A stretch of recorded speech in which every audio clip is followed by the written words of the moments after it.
shop because we are waiting for our Harvard University student-led tour, and they gave us some maps. And Sarah is wearing a sticker. She's just a little embarrassed because she doesn't want to think that she's showing off to her friends. Okay, so they gave us these stickers to wear so we can be identified as people that are taking the tour. There is somebody talking here behind me, giving a speech. Okay, so we're just gonna start in a few minutes. I'm gonna show a little bit of the atmosphere.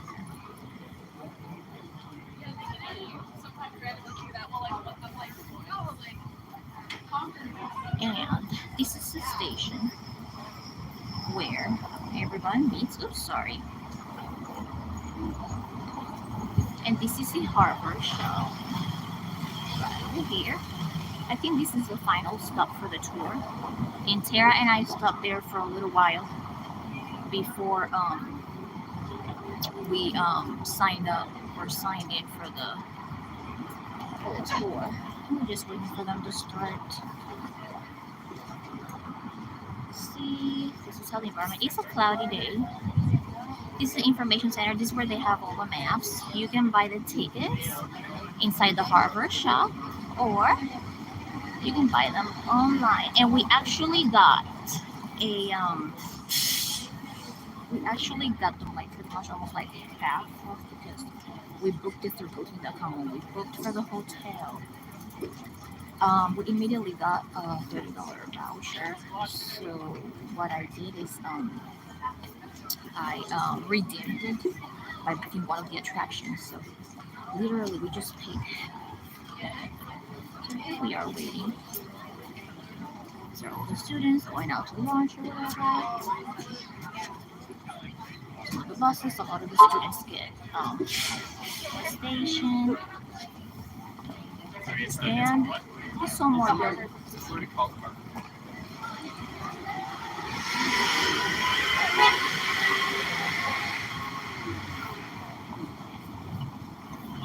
a little bit. Hey, good afternoon, folks. If you are here for the 1:30 half tour, we're about to begin in just a moment and do have a few announcements to make before we begin. First off, everyone should have been checked in to receive a sticker. If you have not yet been checked in or received a sticker, please come see find your grade line out or come see me right after my announcements. If you've already received a sticker, please make sure there's some from our guide to see. And at the very end of the tour, please include the stickers from where that can place it into a little scrap, share out the fantastic story about the go on, or introduce you to a trash. In addition, we also offer written translations of the Happy Tour. We offer these translations in Spanish, French, German, Chinese Simplified, and Italian. Is there anyone that would like a written translation of the Happy Tour?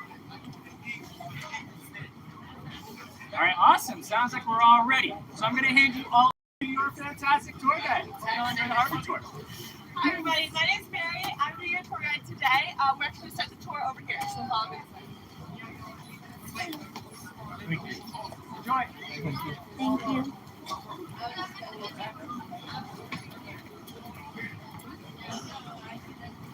Careful there, Mama.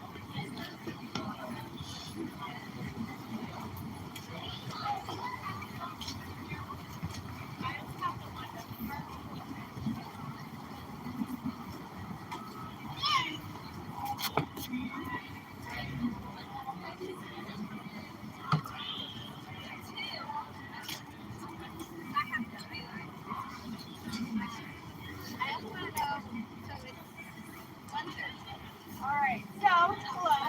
Again, my name is Mary. I'm a current junior here at the college. I'm studying government economics, and I'm originally from Chicago, Illinois. So we get people from all over the entire country and the world who come to Harvard to take this tour.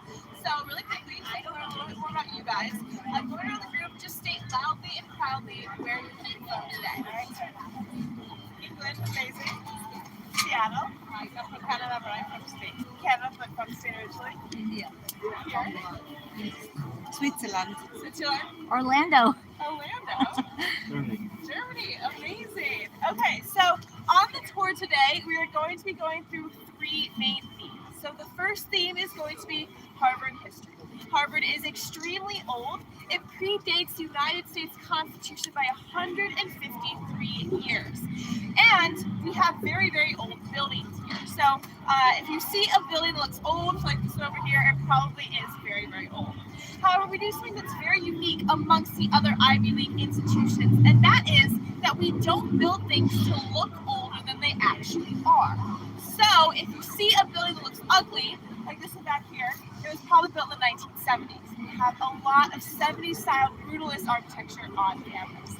Now the second theme of today is going to be famous Harvardians. So I'm actually going to direct your attention to that yellow house right across the street. That is Wadsworth House. Wadsworth House was built in 1726. It was home to 10 different Harvard presidents who lived inside of Wadsworth House while serving their term. It was also home to President George Washington, who lived inside of Wadsworth House during the Revolutionary War while the British were occupying Boston. Now, George Washington did not attend a single class here at the college, but he did receive an honorary law degree. And that is a very common theme about many of the most famous people who could say they have a diploma or graduated from Harvard.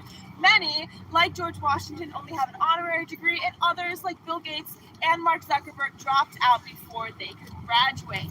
But we'll be sharing more of their stories and showing you where they lived during their time here. Now, the third and final theme today is going to be Harvard culture. Now, I'm sure you guys have heard a lot about Harvard through movies like Legally Blonde or The Social Network, but going to school here as a student is very different from those movies. So I'll be here to kind of guide you through the campus from a student perspective. I'll share some personal things that I have learned in my 2.5 years that I've been here at the college.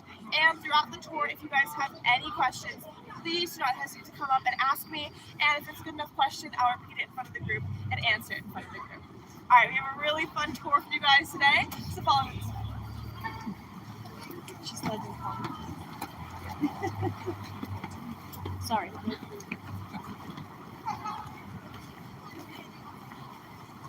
Ooh, awesome. Present history.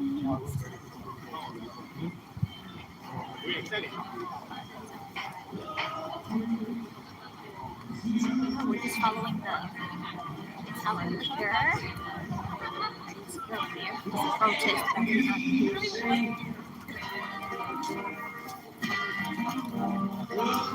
There's Tay right in front of me.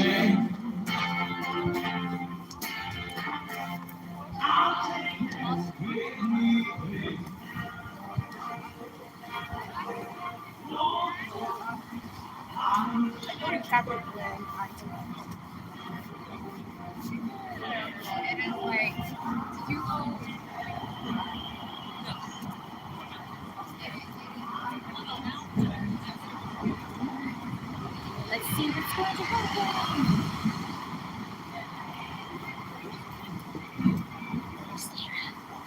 She's very focused.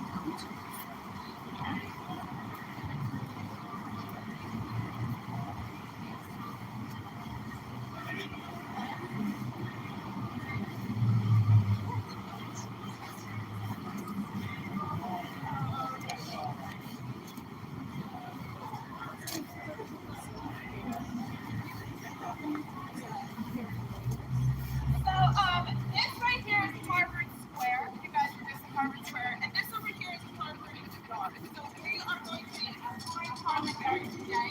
Harvard Yard is the most historical part of Harvard. But I just want to let you know that Harvard actually kind of stands all around us. The campus is absolutely massive. We have the Graduate School Business School over the river over there. We have our Science and Engineering School about a mile that way. We have our Law School behind us. Our medical school is actually located on a different campus, but right here at about 2 miles in every single direction, you'll still find Harvard buildings. But again, we're going to be focusing on Harvard Yard. Harvard Yard is mostly where the undergraduates hang out. So our undergraduate population is around 8,000, and our graduate population is around 20,000. So we actually have a lot more graduate students than undergrads. But again, I'm an undergrad, so I'll be giving you the undergrad portion of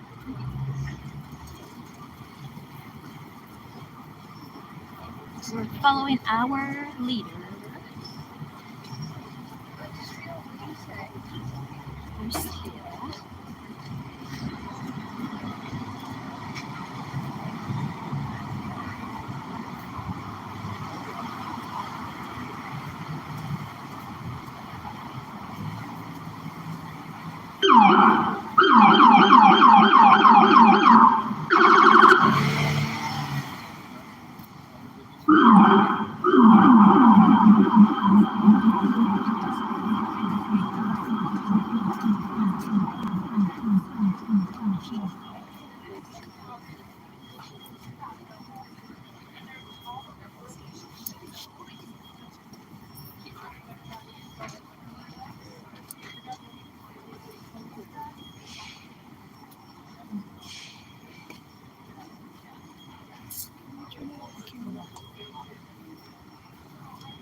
It's like 7 p.m. Okay.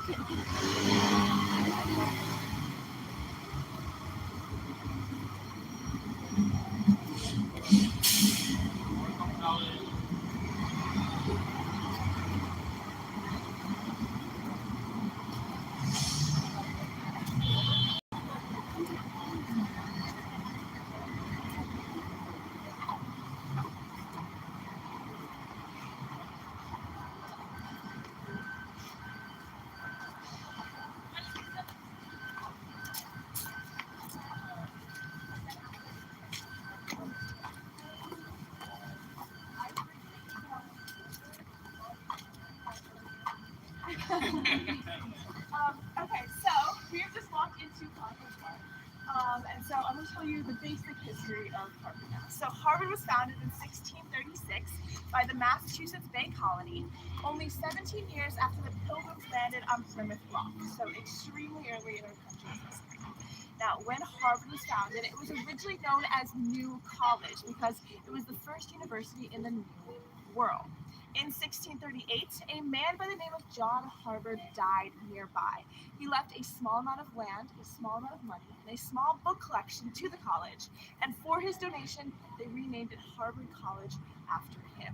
So by all accounts, John Harvard was not a remarkable man. I mean, he was wealthy, he had a little bit of land, but he wasn't in academics or particularly intellectual, and he probably by our standards today only donated about $20,000 in our USD dollars right now, which if you donate $20,000 to Harvard now, you might not even get your name on a bench. So it was definitely just like the right time, right person, and he has this great legacy now.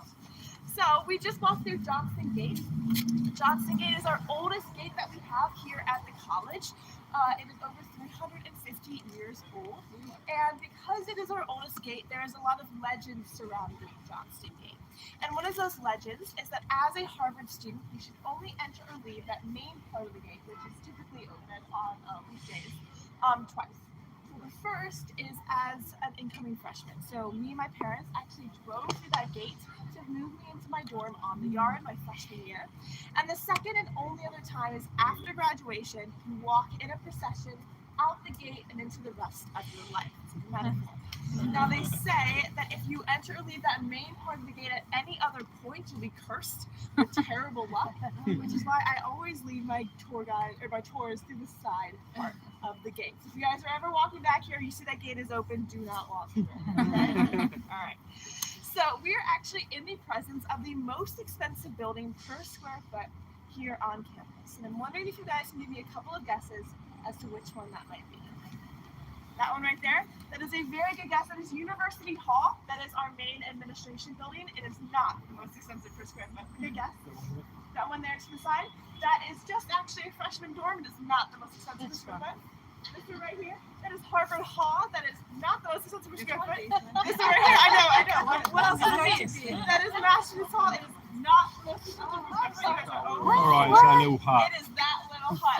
Right, You're yeah. exactly right there. That little hut is the most expensive building per square foot here on campus. I'll tell you why.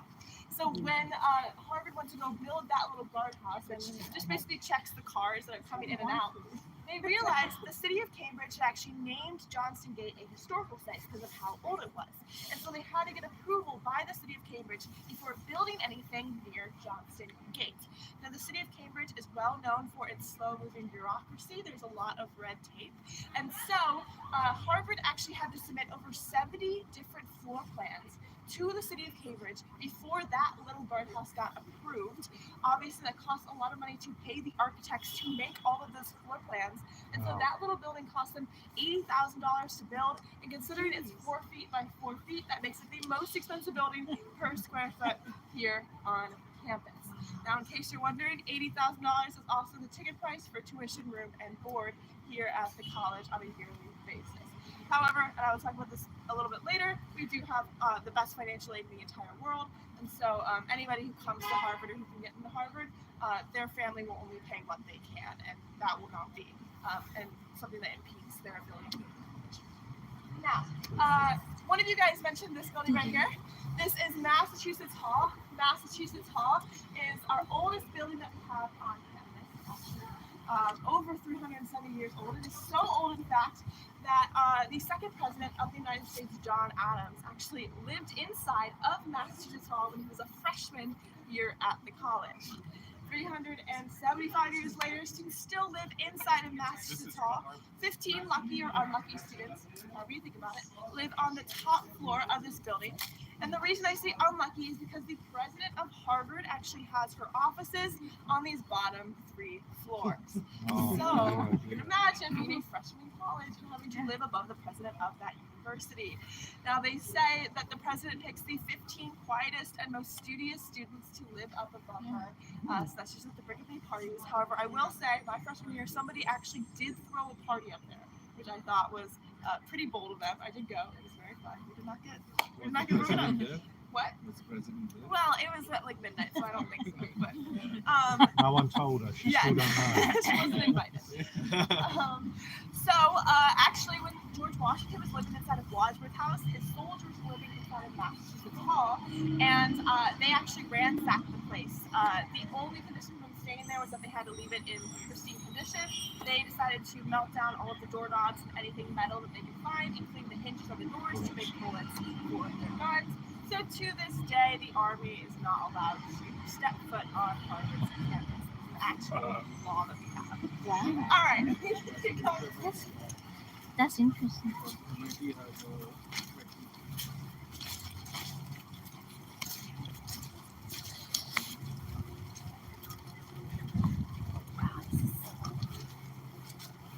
All right, so this is Harvard Hall.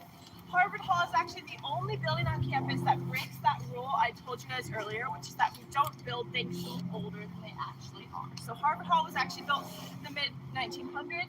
However, it looks like it could have been built in the 1700s, and there's a very good reason for that. Now, Harvard Hall used to be located back into the yard over there, and it used to be where the John Harvard Book Collection was kept. This was the book collection that John Harvard had given to the college when he died.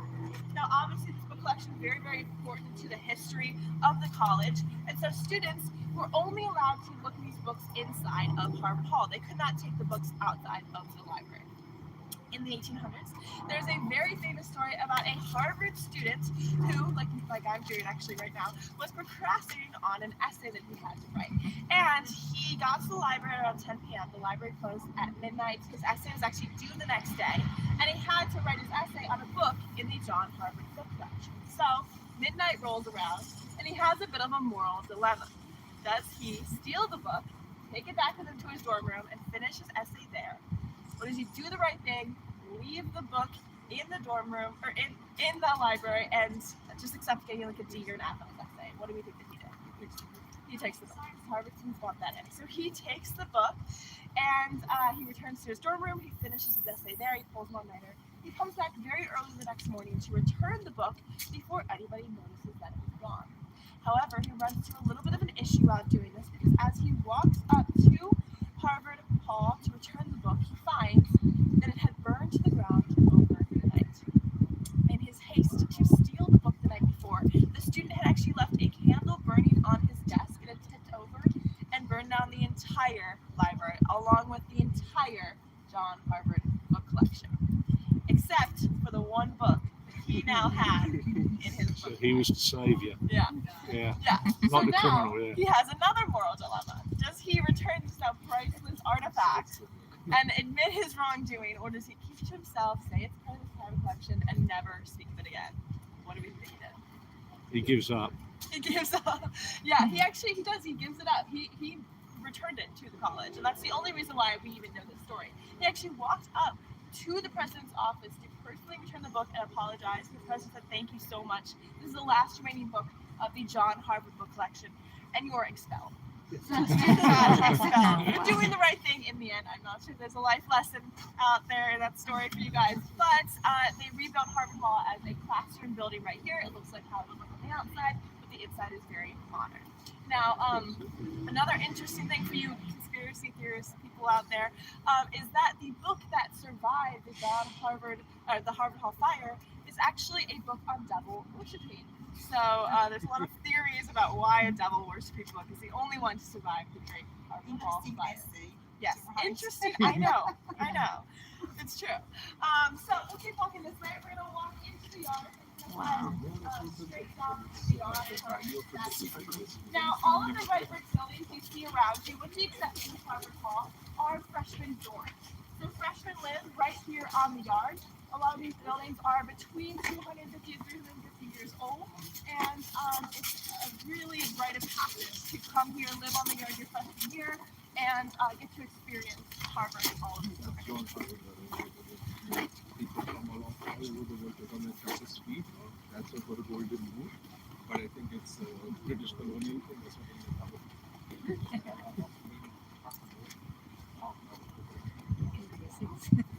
I don't think. I think it's Filipino.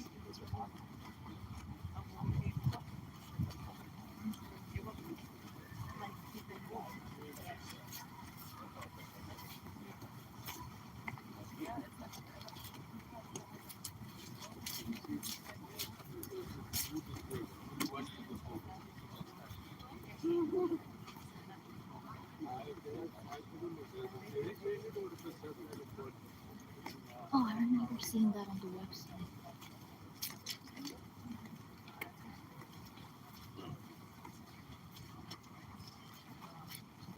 Alright, so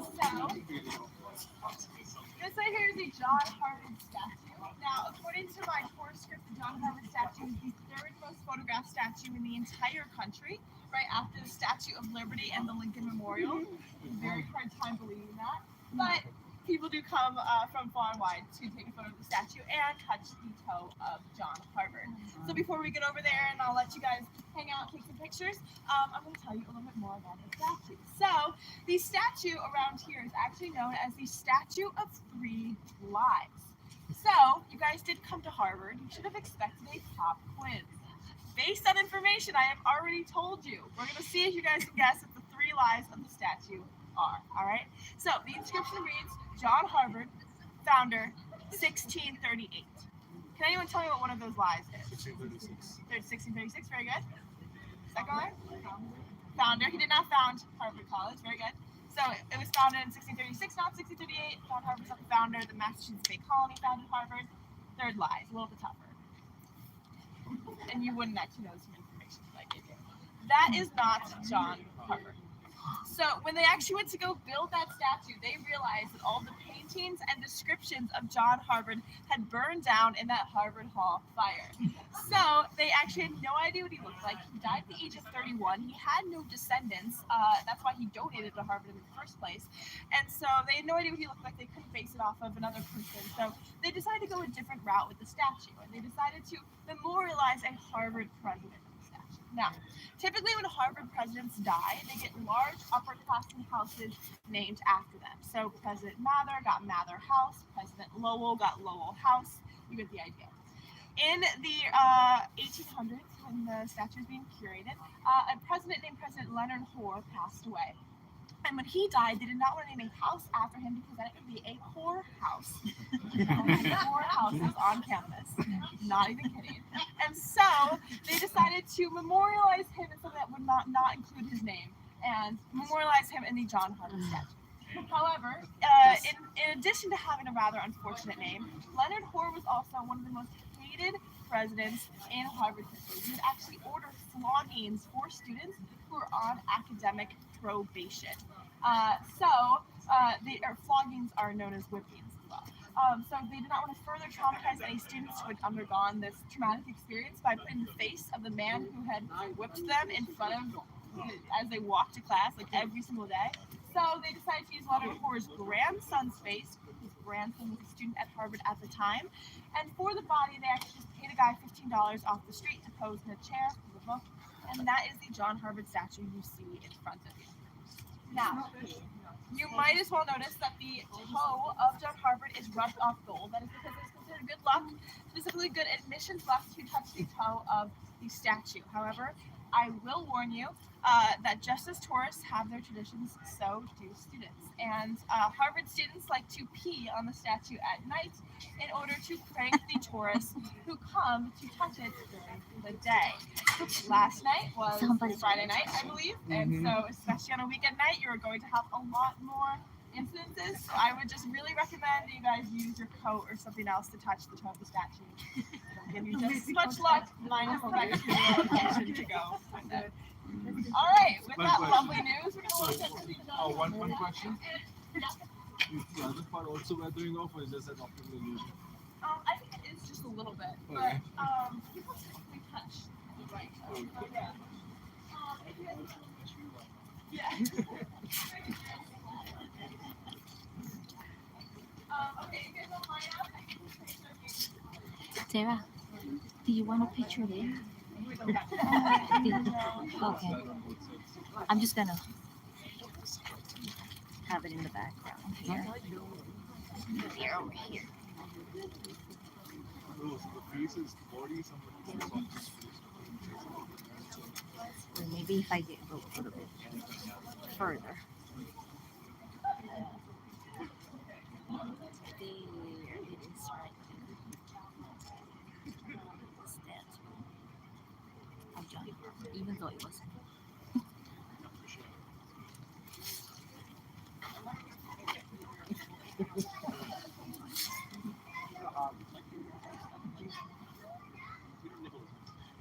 I mean, if it's there, I wouldn't want it.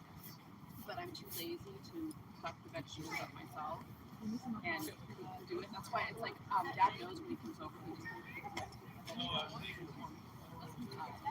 yeah. Because I will eat them all day. Typically,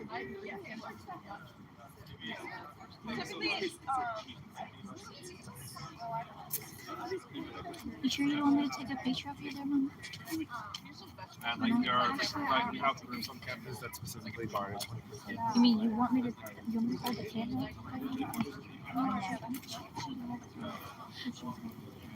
yeah. He likes Oh, so Yeah. good. You want us or you? Oh, us. Okay, okay. garlic salt on top of them and you Did you get it ready, Mama? Okay.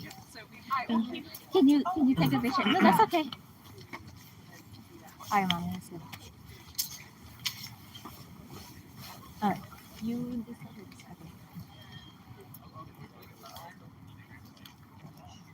Okay. Okay. Thank you so much. Of course.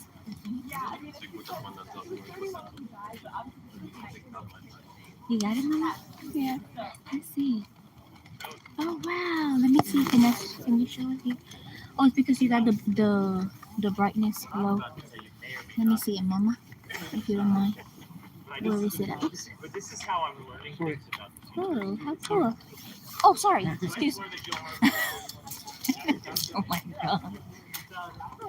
Someone just kicked us out of the John. What's that?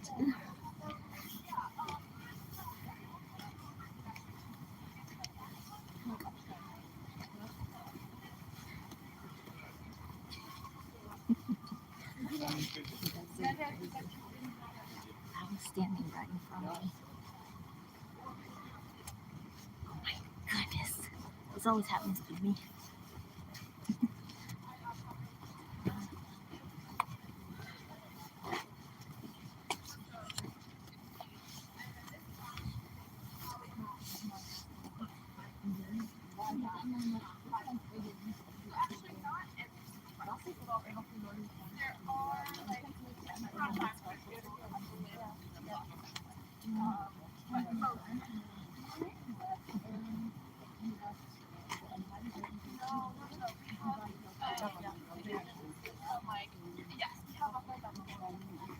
Mama, can you send me a copy of that picture whenever you can? So I want to talk a little bit more about the freshman dorm room situation. So all of these different dorms have completely different layouts, and it's not like a typical college dorm in America where you just get like a room and like a roommate. A lot of these dorms are actually suite style, so that means you can have 4, 5, and 6 people in your dorm with you, and then there's like a common room, and then it doubles and singles off of that room. It's a little bit of an older style of making dorm rooms because obviously it's a very old school. Now, I will say my freshman dorm was this one right here, Stoughton. Stoughton and Hallworthy are actually very unique dorms because they're the only ones that have doubles. So they're just hallway doubles, but these doubles are around 400 square feet. They're huge. And they each have their own working fireplace, original hardwood floors, and a kind of fire escape out the back that we would use as a dorm. So these two are kind of well known as the best dorms on the yard because of the amount of space that you get. Freshman dorming is completely random though. You have no control over which building you are put into, or even who your roommate is, or even how many roommates you get. So it really is a complete toss-up as to which building you get put into. And as you can imagine, when you do that with a bunch of 18-year-olds, there can be some issues with room and things like that. So was my freshman dorm. As I mentioned, we had a little fire escape out back that me and my roommate used as a balcony. We got yelled at many times for it, but it was very, very lovely. And we would sit out there on nice days like today, look out, and we would look over into the back courtyard, and we would often see that church, which is that building with the white kind of ornate roof.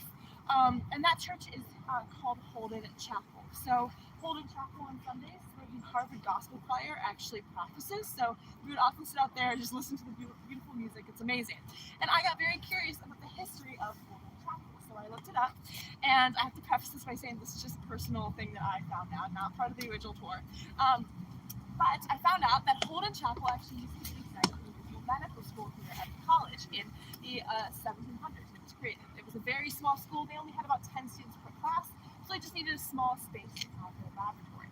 Now, in the 1800s, Holden Chapel also made history because it's the site of the first ever recorded murder that happened on Harvard's campus.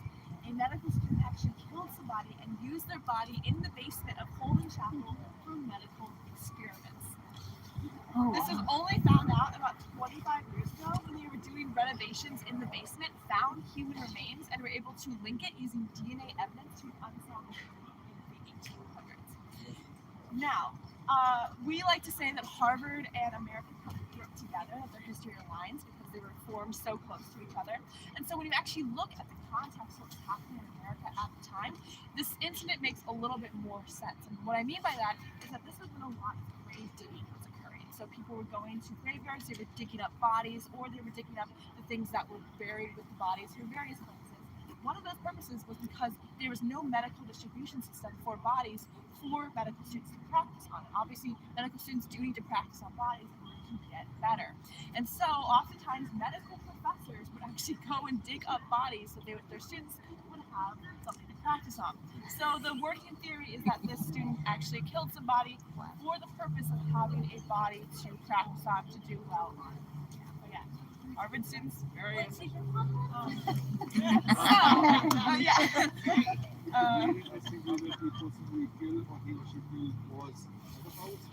It definitely was not another Harvard student.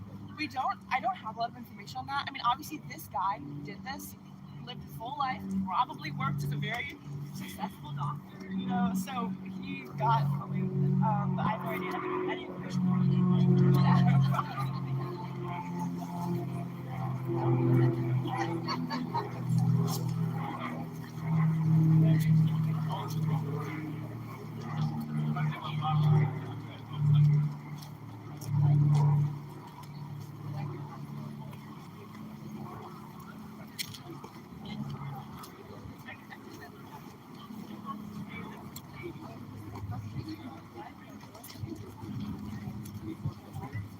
How did you like this?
here, and those two bulbs on top were the two shutters.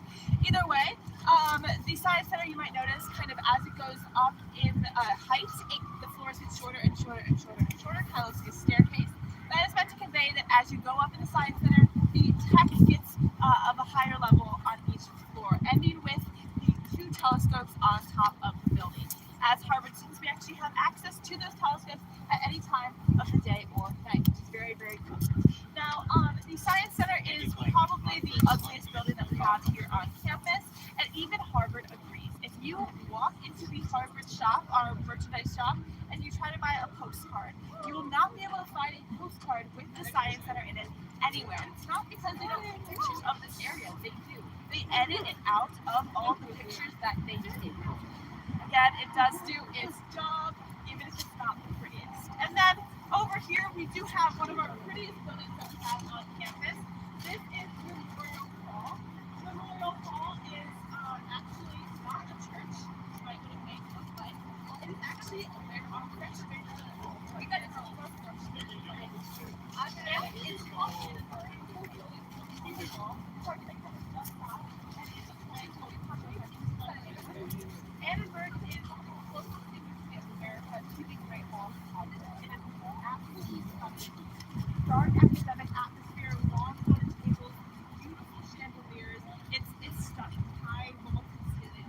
Unfortunately, the public is not allowed inside, but you guys can see pictures online if you want to. I will say Annenberg is known for its pretty views, not known for its food. The food at Annenberg is delicious. So by the time you see the end of freshman year, kind of allure of the setting wears off. Just so happy to get out of Annenberg and graduate from upper class studying college. It is so about. And then there's Sanders Theater. It's our largest auditorium. It's the taller portion of Memorial Hall. It's our largest auditorium on campus. It can hold 2,000 people, and it is beautiful as well. It's full of panels. It's just stunning. And this is where all of the most famous people who come to Harvard go. Rihanna's given a speech there. Obama's spoken there. Obama performed there. Martin Luther King Jr. has given a speech there. You get the idea. It's just where everybody who comes to Harvard will get a so we're not going to go in there because there's really there's really not much to do over there, but it's important to give you the history of that building and also the ugly fun shop.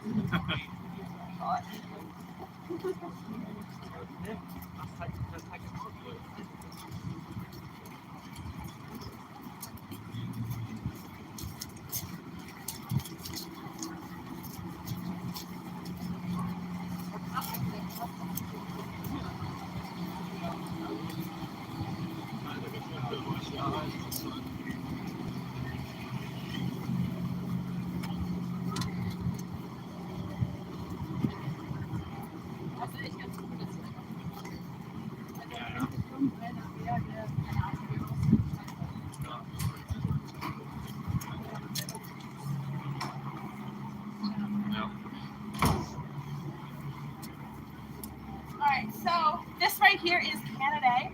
I also have to preface by saying this is not an official part of the Harvard tour.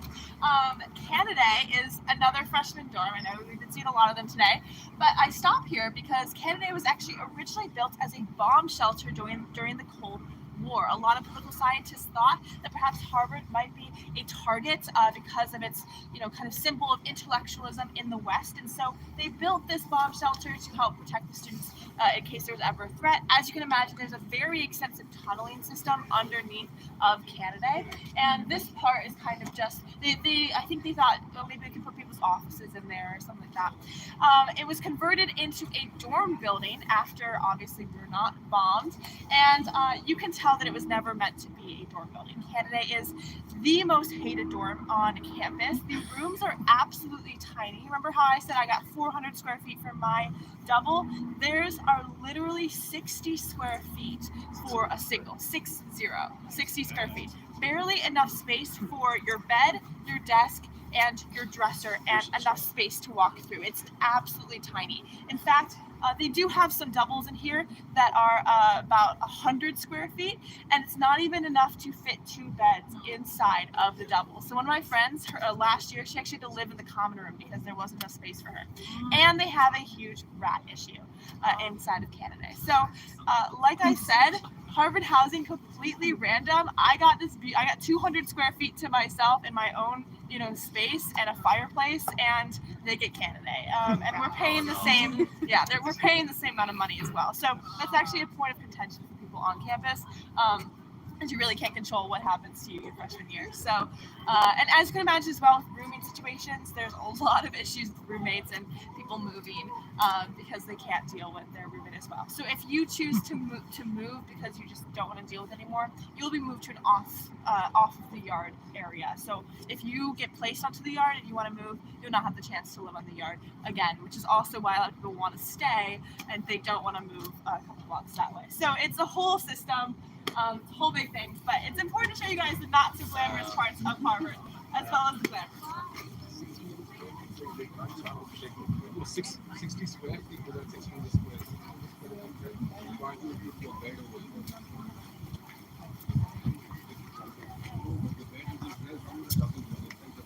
Wow, look at that church there. Yes. Wow. And you can hear the sound of the hospital.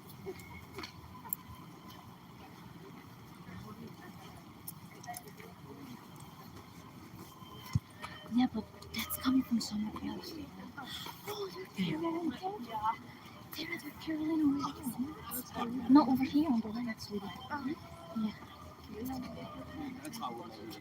That is so cool. And then maybe from who's Harvard Melbourne, and you're not allowed to have access, like general people are not allowed to have access. MIT, you need to apply for a special class to get access to it.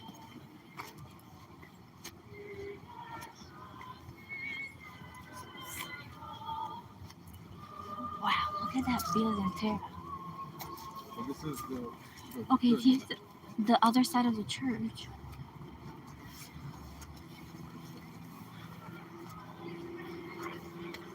I went and asked if I enter this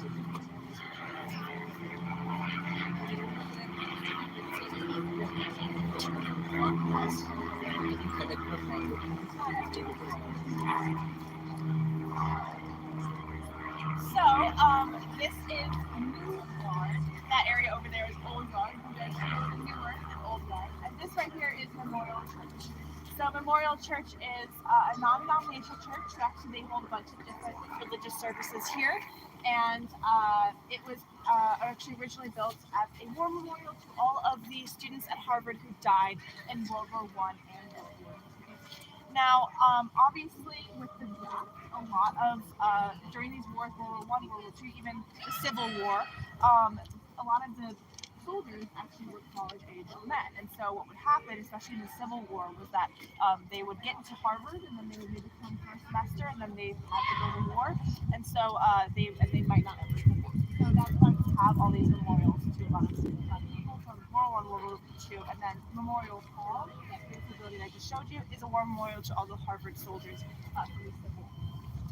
Now, behind us, we have Widener Library.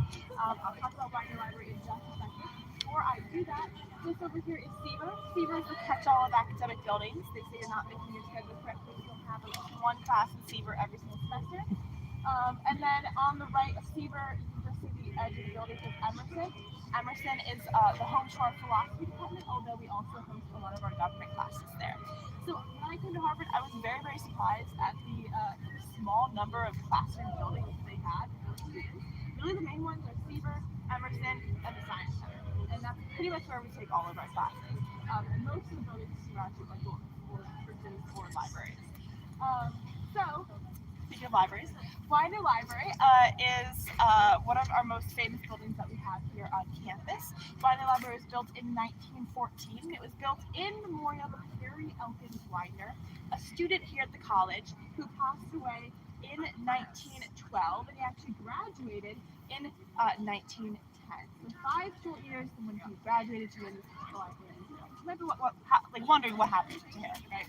So after graduation, Harry and his mother and father actually went on a book hunting expedition in Europe. This sounds really weird, but Harry and his parents were bibliophiles. They loved books, and they were very, very wealthy members of the New York socialite scene. So they had the money and the means to do a trip like this. So they went over to Europe and they started hunting for books. I'm not really sure what that means, but they found a Gutenberg Bible, which is a very rare find, one of the first books ever put into print. And so Harry was excited to come back to the United States and show off this Bible to all of his friends and family and put it in a museum somewhere. So, can anybody tell me what the fastest mode of transportation was in 1912 from Europe back to America? Ship? And the name of that ship might have been the Titanic. Yeah. So Harry and his parents were on the Titanic. And again, we like to say American history correlates with Harvard history. When something big happens in American history, something big happens in Harvard. Even if it is just a building. But so yes, Harry and his parents were on the Titanic. We don't fear, they were first-class passengers, very, very wealthy. They had seats saved for them on the lifeboat. However, Harry and his father, both being gentlemanly men of Harvard, gave up their seats to women and children, and they did indeed go down with the ship. Now, Eleanor returned home, obviously grieving the loss of her son and her husband. And what else does a grieving socialite do but donate $3.5 million to her son's alma mater to build a library in his honor? $3.5 million in 1912 is about $100 million in today's money. And up until last year, when hedge fund CEO Kenneth Griffin donated $350 million to Harvard, it was the largest donation that Harvard had ever received from a single donor. So obviously Harvard was extremely excited to have this donation, and they were so excited that although Eleanor Widener had verbally pledged this money, she had not signed anything saying she was going to hand over the money. They tore down Gore Hall, which was the library that stood where Widener now stands. They tore it down before she even contractually handed over the money. So this made Eleanor very, very nervous for obvious reasons, which is that she did not want in 100 years her son's library to be torn down in case another richer, more famous philanthropist came along. So she had 3 different conditions to hand over the money. The first is that no outside brick or stone can ever be altered from the building. So this is the exact same building that you would see if you walked on campus here in 1915. Nothing has been changed. Now, this created a little bit of an issue for the college because they wanted Widener Library to be one of the largest libraries in the entire country. Widener is big, but it's not quite that big. And they couldn't expand up, they couldn't expand to the side, and so instead they expanded down. So actually beneath your feet right now and extending all the way up to Widener Library are 4 floors of bookshelves known as the stacks. The stacks of Widener are absolutely massive. There are 50 miles of bookshelves in the stacks of Widener, meaning you could run a marathon twice within the stacks and never pass the same book twice. Absolutely massive. Now this worked. Widener is the largest college library in the entire country, and actually I believe it's the second largest library in the entire country, only after the Library of Congress.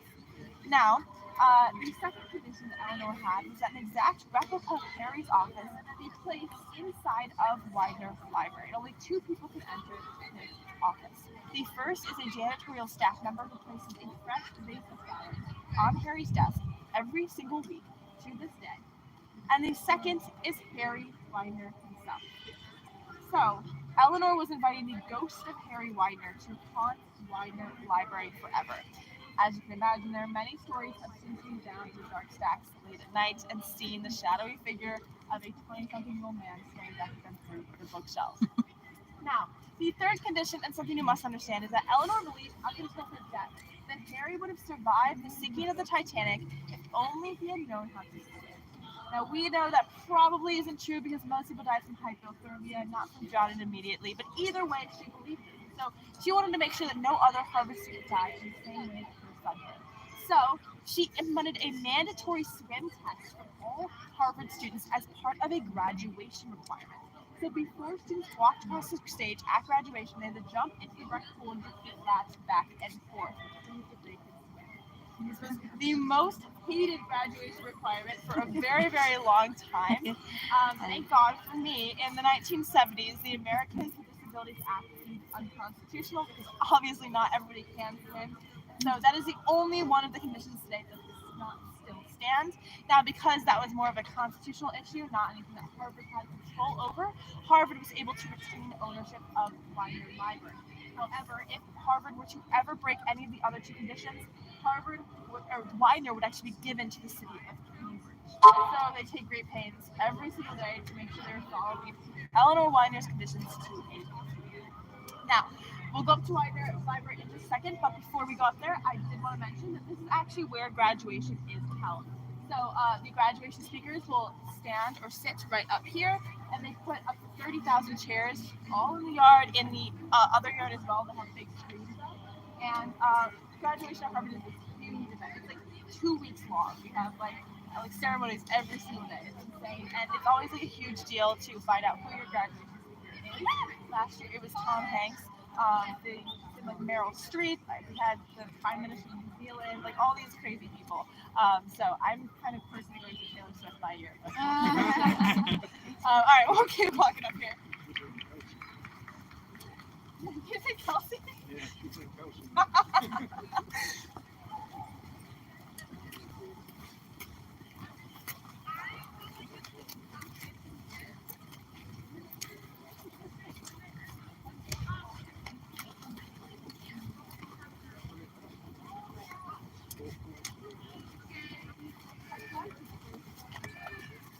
Sorry.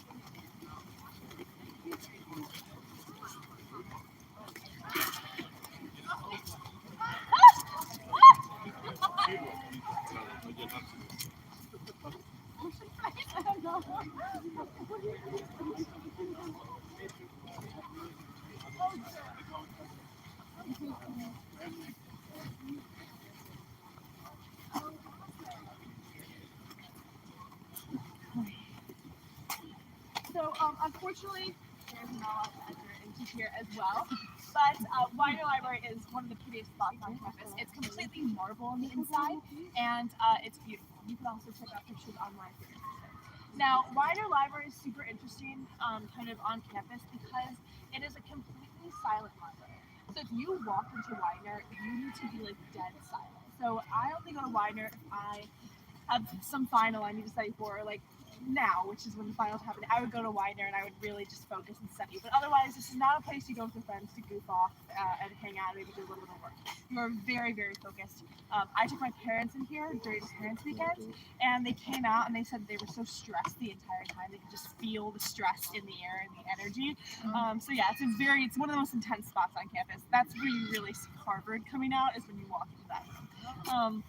But the Gutenberg Bible that actually Harry was so excited to get over to the United States actually survived the sinking of the Titanic.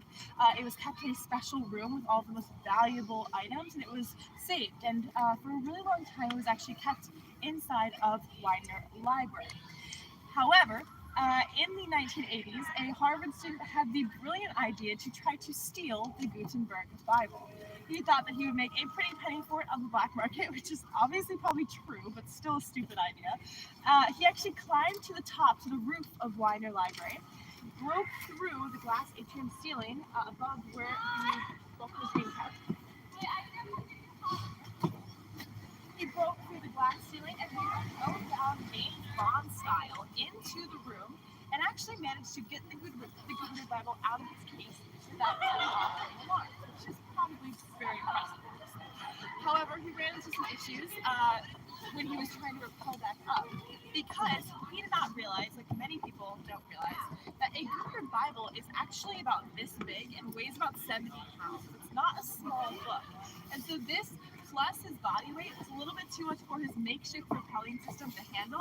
He got about 20 feet up above the air, above the ground, and it snapped. He fell back down, broke both of his legs, and had to lay there with the Gutenberg Bible pinning him to the ground until the guards found him in the morning. He was obviously expelled and probably put in jail, and they moved the Gutenberg Bible to the Rare Books Library. They do have a fake Gutenberg Bible in there. They will tell you until their last dying breath that it's the real Gutenberg Bible, is not the real Gutenberg Bible. But it is kept with the Devil Worshipping book that I was talking about earlier in our Rare Books Library. This library is actually right over there. You won't see it. It's nothing to look at on the outside, but it's like super, super intense. They have like the best security system in the entire world. You're not allowed to even like look at the books unless you get like a month ahead of an appointment and everything like that. So it's very, very intense. Are you not the general public allowed to enter, or is that just? No, you have to have a Harvard ID before you really come here. Yeah, I'm sorry about that. I actually like maybe a year. I don't know. When did the Queen die? Was that the Queen of England? Last year. Last year. So the day after the Queen had died, I was doing a tour here, and I, was doing this. I was okay. Let's go to the next thing. And I was turned around walking this way, so I wasn't looking at you guys. And there were 6 people in my group that decided to run into Widener Library and try to get in. And so somebody tapped me on my shoulder and they were like, "They just tried to run in." I was like, "What?" So we walked back out. They're being literally shoved out. They're being shoved out of Widener Library by the guards. And the guards are like, "Do you want to get arrested?" They're yelling at them. It was really intense. Everybody had stopped to stare at them. And it's like these 6 British people. And somebody else in my group says, "You can't blame them. They're in mourning." I was like, I literally was like, this is not real right now. So I have to tell that story in case anybody has like the urge to go and run it. You will Straight not up, get you ready? arrested. Should we go? Yeah. I know. I'm looking at you too.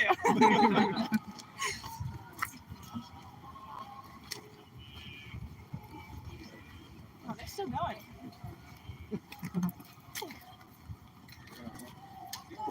So this building right here is actually where John F. Kennedy lived when he was a student here at the college. This as well. I will say, unfortunately, his actual room is no longer in there. They decided to build an elevator right where his room was. There's only one elevator in the entire building. If this picked any area, they decided to go through JFK's. So, but that is where he lived.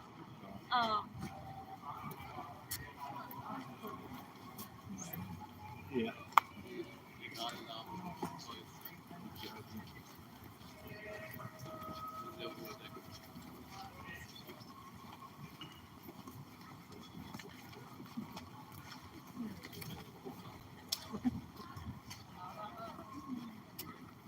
So obviously Mary. Yes, So obviously they do a lot of filming here. it's a good question. So, no. The short answer is no. Right? They, if you It's look. like Goodwill Hunting and all Yes, that. right. I was just going to say, so Goodwill Hunting was actually, there's a spot right over here that they definitely filmed at. But that, I think, was before the ban. So they actually, it wasn't Goodwill Hunting, but it was another movie that was being shot here. It was so disruptive to the students that they just put a ban. They're like, nobody can shoot here. Like, only if we sanction you, which they never really sanctioned anybody. So you can't shoot here, a movie here. So when you see, like a Legally Blonde, like, it's not hardware. Like, they'll do, like, aerial shots, but otherwise, like, they don't. So Goodwill Hunting is interesting because I look at Goodwill Hunting and I'm like, wow, that's crazy. That is my campus. This building right here is another freshman door. This is actually where Malia Obama went when she was a freshman here at the college around 4, maybe 5 years ago. So there's actually pictures of President Obama like walking out of that door right there. So I guess the Secret Service did a whole sweep with all of the doorbells and found that this was the safest one for her. And they put it on the top floor. And they actually installed bulletproof glass on all the windows and a fully functioning panic button that called SWAT and the police and every law enforcement officer known to man if she were to press it. And actually, when she left, because after your freshman year you moved to a different area, which I'll tell you guys about in just a second. After she left, they kept all of those things in there. I mean, the panic button doesn't call like SWAT or the Secret Service anymore; it just calls the police. But it is still fully functioning. So every new freshman that gets that room can brag and say, first of all, I'm in Malia Obama's old room. Second of all, I'm in the safest room on campus. Go on, but shoot yeah. me, shoot. Yeah, try. But yeah, so even like everybody, they all live in dorms here, no matter who you are.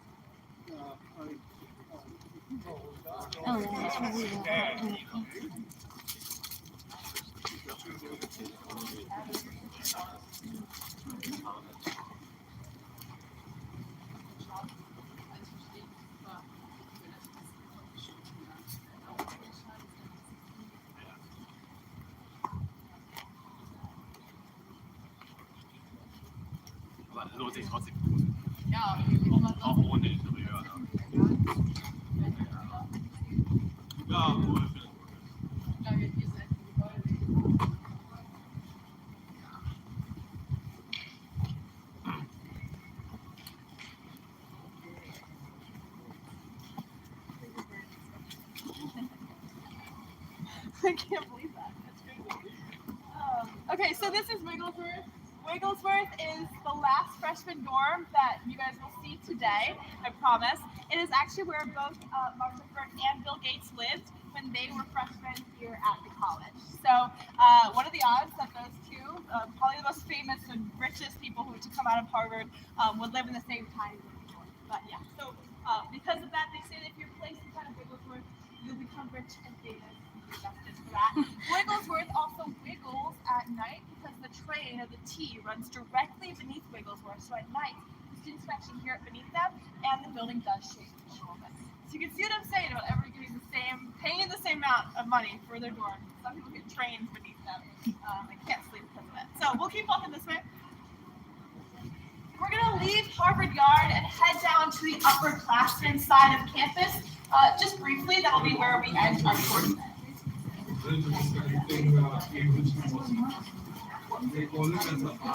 But yeah, but he didn't finish. Like he said, he dropped out. Wait a minute. Oh. We stop by that crosswalk. Okay. But all these students are used to passing here. Like not like just like Okay. I am not my relationship. Like, it's Sarah, just, Mama. like, whatever. Like I was not that. Mama, this way, sweetie. Perhaps it's that. I almost got lost. Careful there, sweetie. Oh, sweetie. Careful there, Mama.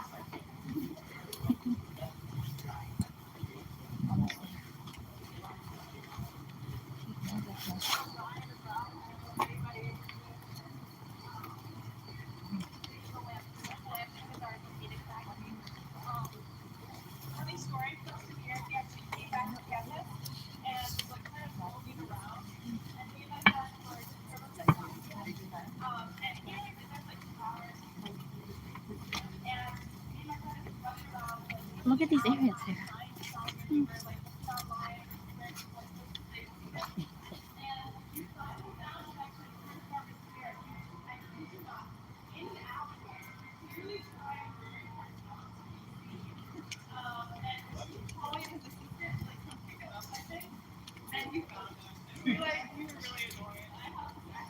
He was super nice, but like you can tell he was just kind of done. Sorry, It's Mom. always fun because I have this great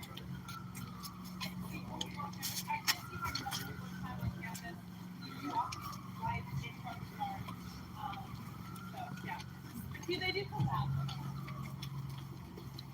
So, pause here just a second. So after your freshman year, you get sorted with the Hogwarts style into one of the 12 upperclassmen houses. So 9 of those houses are located in this area. They're known as river houses. 3 of those houses are located about a mile that way in something known as the quad. So the quad houses are well known as the worst houses at Harvard because they're so far away from campus and they are more like a mid-1900s architecture style, whereas these were all built in the early 1900s and they're all very, very new. So of the 9 river houses, this one is actually Adams. Adams is that building and this building. Adams is the closest to the yard. It's the most like kind of fragmented. But we're about to see Lowell, which you just see the downtown Lowell. And Lowell is more of a traditional house. So typically the Lowell and Winthrop and Dunster are the 3 kind of stereotypical Harvard houses. They have their own courtyard, they are completely connected, and they each have their own beautiful bell tower. So each house here at Harvard has its own dining hall, its own library, its own gym. Mine has its own basketball court. They're basically their own little self-serving communities. And so you live in that house for 3 years. You live in your freshman dorm, and then you move to your house, and you live there for the rest of your time at the school. So you really do start to build like a community. I'm on the house board for my house, and there's like a whole kind of system within each house. So that's actually one of the reasons why I picked Harvard personally, is because I love the house system. I love the fact that you don't have to figure out a lease or like figure out an off-campus apartment. You have your housing guaranteed for you all 4 years. Wow. Yeah, luck. Completely luck. They used to do like an application process, so the house is actually in different personalities. Like the athletes could go to Elliott, the artists could go to Adam, things like that. But they kind of realized that was actually that it ended up kind of being a little bit segregating, especially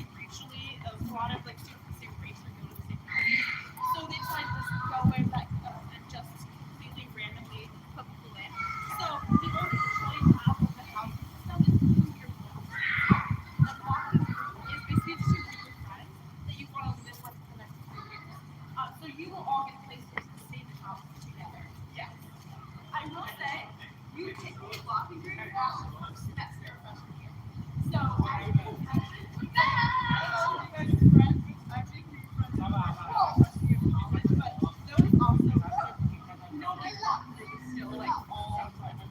just what happened. But anyway, you guys all get put together in the same house, and so I got very lucky. Dumpster House is one of the best houses, like for sure, along the fall. But some people do get quadded, and there's really nothing you can do about that.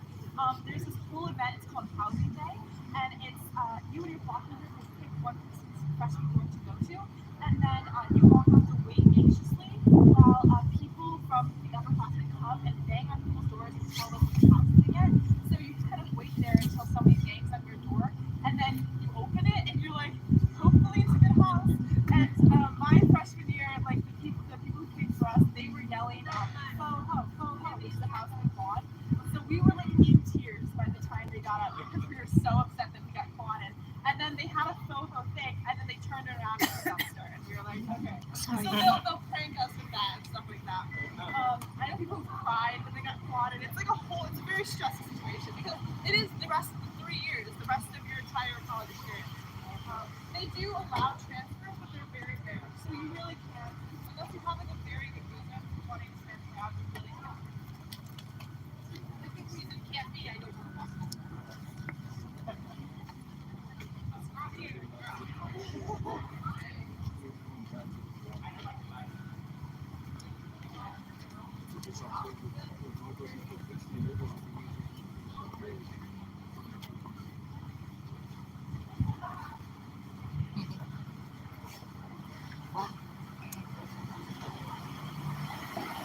So this right here is Lowell House. Lowell House is actually where both Matt Damon and Natalie Portman lived, and they were upperclassmen here. Lowell House is well known for having actually one of the largest endowments for each house. Each house has its own alumni network, and a lot of the alumni will literally donate back to the house. And so Lowell House has a lot of money because they just have some very, very rich alumni. Now, this building right here with all the lights is a Philo Club. So Philo Clubs are basically like frats on campus. They are the social group. So Philo Clubs are typically all male, and they are kind of in order to be the Philo Club, you have to be very, very wealthy. You have to be a member of some kind of elite family from the East Coast. So it's very much like you have to pay like $6,000 a semester to be in it. That you have to be handpicked from the class in order to join a Philo Club. So it's this very like secretive kind of old boys kind of club. I will say, as a woman on campus, I don't really feel like the Philo Clubs have a lot of impact on my life. I mean, once we get to the parties they throw and things like that, but for guys, it's a really big aspect. If you're not in the Philo Club, which honestly most guys are not, it can kind of feel like we're missing out on a lot of the social aspects of campus. But yeah, as with everything here in Harvard, everything's just elevated. So of course we can't just have social groups. It has to be like the most exclusive and the most expensive social groups in the entire world. Yeah, so that is one of those Philo Clubs. What's the size of the room? I'm sorry, see it? What's the size of the room? In one of them. This one? Oh, in Lowell House? The size of the room, it kind of depends, but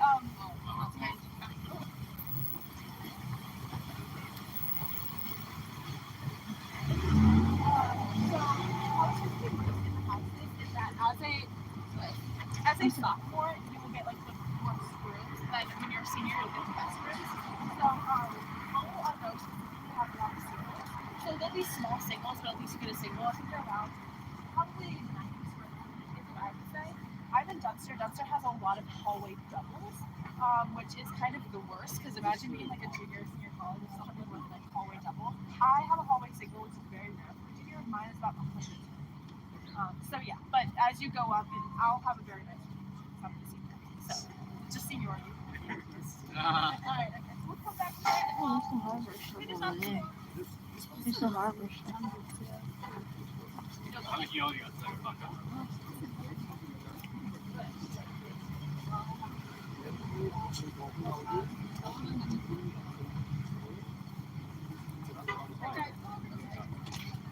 Circle around this bench right here. Shoulder to shoulder, make sure no one's behind you or in front of you. It's amazing. All right, so this is the last stop of the tour today. So after this, we're gonna walk into the Harvard shop right over there, and I will be there to answer any questions. So I'm not leaving right after this, but this is the last stop. So for this last stop, I'm going to tell you about one of the most famous traditions that we have here at Harvard. It's known as the Primal Scream. The Primal Scream happens every single year during Reading Week. Reading Week is the week before finals. We're actually in reading period right now, and it is where we have no classes and we just focus on studying for our finals. So the night before finals begins, which this year would be tomorrow night, we do the Primal Scream. And the Primal Scream is when all the students from Harvard who want to participate, which is most of them every single year, go down to the yard and they gather around the John Harvard statue, much like we are doing right now if we imagine the John Harvard statue right in front of us. They do a semicircle around the John Harvard statue. And they let out a big scream. So they start out low to the ground, and they start out very, very quiet, and they get louder and louder and louder and louder until finally they throw their hands in the air and literally shout as loud as they can. When this happens, you can actually hear it like from all the way over here. It's insanely loud. So I would not be doing my job today if I did not give you the authentic Harvard student experience, and if we did not do the Primal Scream right here, right now. You guys look a little bit embarrassed, but remember, you don't live here. I did. I know these people. So please help me out. Do it with me. I'll look less stupid if you guys do it with me. All right? Okay? All right.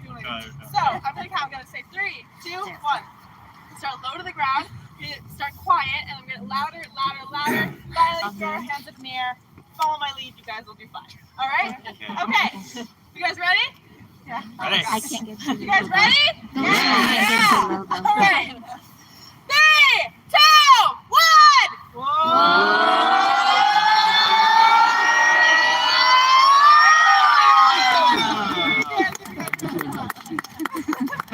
Amazing. So actually, after the Primal Scream is the reason why tourists come far and wide to watch the Primal Scream. And that is because it's a 100% true story, I swear to God. After the Primal Scream, everybody tears off their clothes and runs around the yard completely butt-ass naked. He's writing his notes down. So, on the count of 3, we're gonna... Alright, thank you guys so much for an amazing tour today. If you guys did enjoy it, we really appreciate if you can give us a 5-star review on TripAdvisor and definitely mention my name, Mary. If you guys did not enjoy, I am so sorry. You can call my manager. In that case, my name is Nicole. I hope you guys really enjoyed. That's actually one of my best friends. Oh, Yes. yeah. I do say that every single day. I'm hoping somebody will take me up on it. Yeah, I also do accept tips, but I also accept applause as tips. Thank you guys so much for coming today. Thank you so much. And into the Harvard shop right over there. Okay.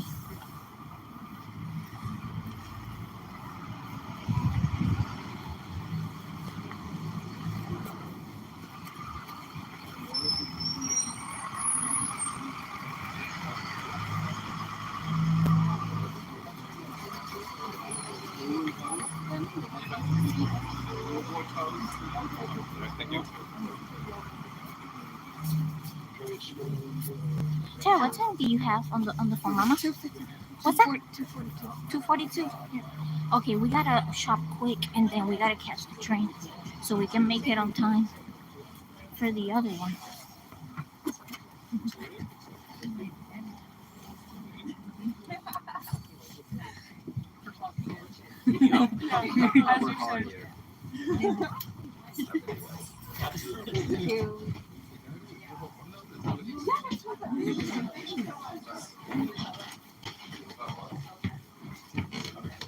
Hi guys, so this is the Harvard shop. Harvard shop is entirely student run, and all the proceeds go back to financial aid.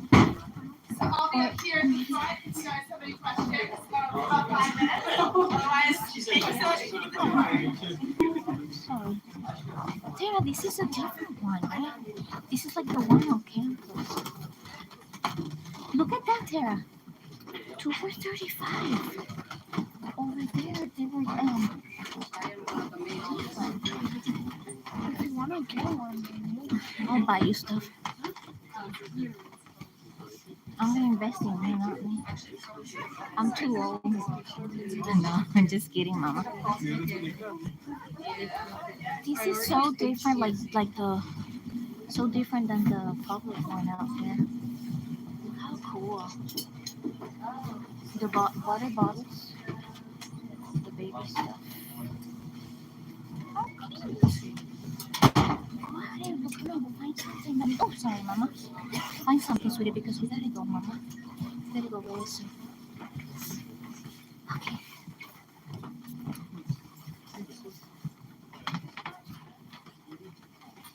Or did you wanna buy? Did you wanna buy a sweat? Is this where we get Is this where we get dismissed? I guess. Well, how do we get to the front though? Yeah. Is this 2 for 35? Open it up and you can get. Okay, well, you can get What's that mean? Are these for the? No, I think you. What size is that, sweetie pie? You might want a medium, right? What material is it? Is it if it's 100% cotton then? Yeah, it has to be a little larger because cotton. Or did you want that big sweatshirt? You don't want the big sweatshirt that you saw?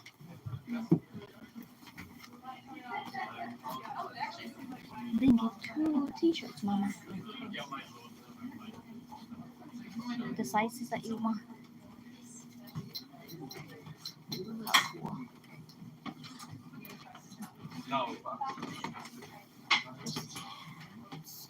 Open it up, Mama, so you can make sure about the size.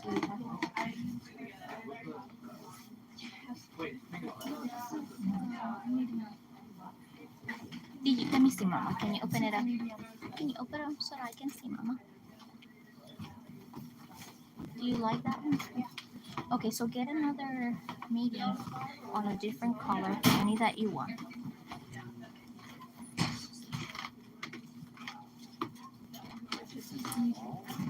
Oh, you're so cute. Okay. I wonder what's the other accessories that they have. Let's see. Sorry, Mama. What's that, Mama? Oh, never mind.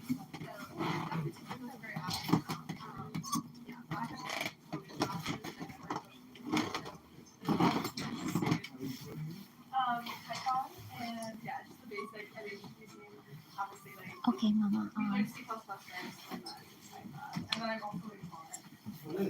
Can you hold this first? Yeah.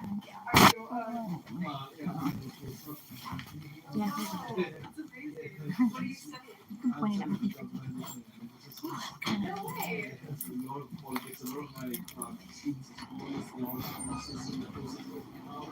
I got the wrong one.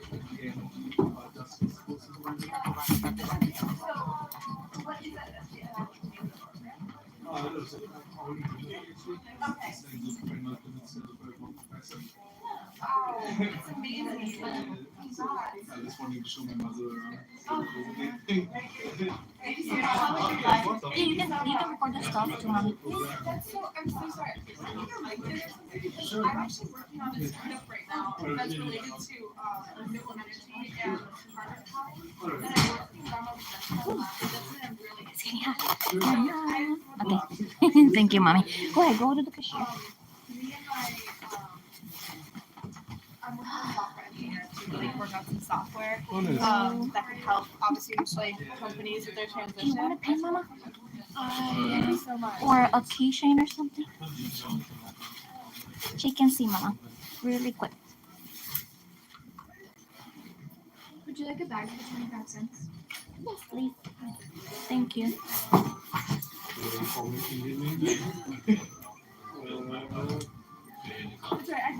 Grab a pen too. Okay. Actually, can I find you? Yes, Okay. of course. We done shopping. I went to school earlier at Carnegie Mellon. Oh yeah. That's amazing. Did you Not to put you on the spot or anything. For the 16th, you can tap or insert and press here when you're ready. Okay, I tap. It's very interesting to hear about Global House because I think I watched Futurama and they got robots all over. Oh, that is the cutest thing. Look at that bag. I love it.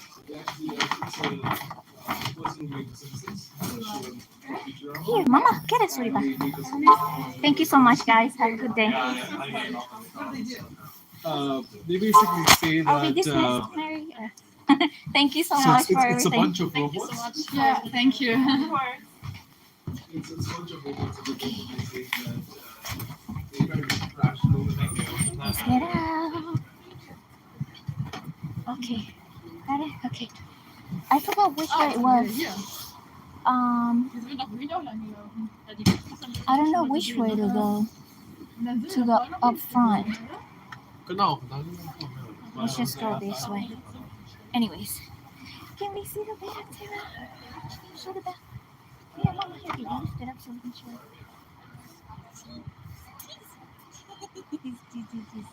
Just a little. How do you like it, Mama? Bam, bam, bam. We have to keep that there forever. All right, guys, we're gonna let you go because we have a train to catch, like right now, to be able to make it to the other tour. The other tour I cannot go live, but because they have some restrictions, but I will take some clips and stuff and make a video and edit it out for later. So if you enjoy this video, make sure you like and subscribe for more. And I'll see you guys later. Bye bye.